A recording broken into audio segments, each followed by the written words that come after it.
ठाणे महानगरपालिकेच्या हद्दीत वाढत्या पाणीटंचाई विरोधात राष्ट्रवादी शरद पवार पक्षाचे नगरसेवक अभिजित पवार यांनी अनोखे आंदोलन केले.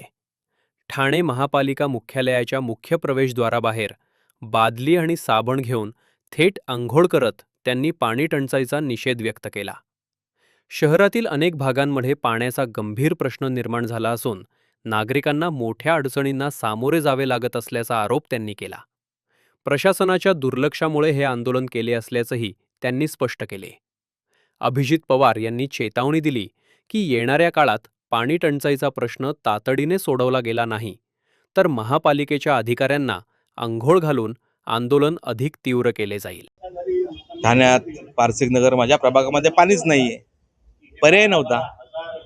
कारण की 621 MLD पाण्याची गरज ठाणे महानगरपालिकेच्या हद्दीमध्ये आहे. 23 लाख लोकसंख्या आहे आणि त्याच्यामध्ये 580 585 कधी कधी 590 MLD पाणी ठाणे महानगरपालिकेच्या हद्दीत. सो बाकीचं पाणी जातंय कुठे? पाणी पाहिजे ना, नागरिकांच्या व्यथा आहेत. ऑफिसेस मध्ये तुम्ही जर संध्याकाळी येऊन बघाल तर पाण्यासाठी किती रणरण असते पारसिक नगर किंवा कारेगावला ते बघा. आनंद विहार सोसायटी असेल तिथे पाणी नाहीये. 18 बिल्डिंग आहेत ना त्या सोसायटी, बिल्डिंग्स आहेत त्या अख्ख्या पूर्ण परिसरामध्ये पाणीच नाहीये. खारी गावातील लोकांना पाणी नाहीये, खारी गावातील लोकांना पाणी नाहीये.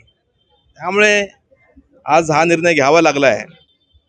जे करून ठाण्यात पाण्याची सुधारणा होत नाही तोपर्यंत असंच करावं लागणार आहे. पुढे आयुक्तांच्या केबिनच्या बाहेर पण आम्हाला आंघोळ करावी लागेल, कारण की पाण्याचा प्रश्न खूप मोठा आहे ठाणे महानगरपालिकेचा. त्यांना आता काय सत्ता आहे, सर्व त्यांचे इव्हेंट्स होतात, सर्व होतात, त्यांना काय फरक पडत नाही या गोष्टींचा. त्यांना काय ते मजेशीर आहेत. पाण्यात नागरिकांना काय त्रास सहन होतो तो माहिती आहे ना. कुलकर्णी साहेबांना फोन केला, उद्या बघू. अरे पण आज पाणी नाही त्याचं काय, काल पाणी नव्हतं त्याचं काय? असं नाही चालणार ना.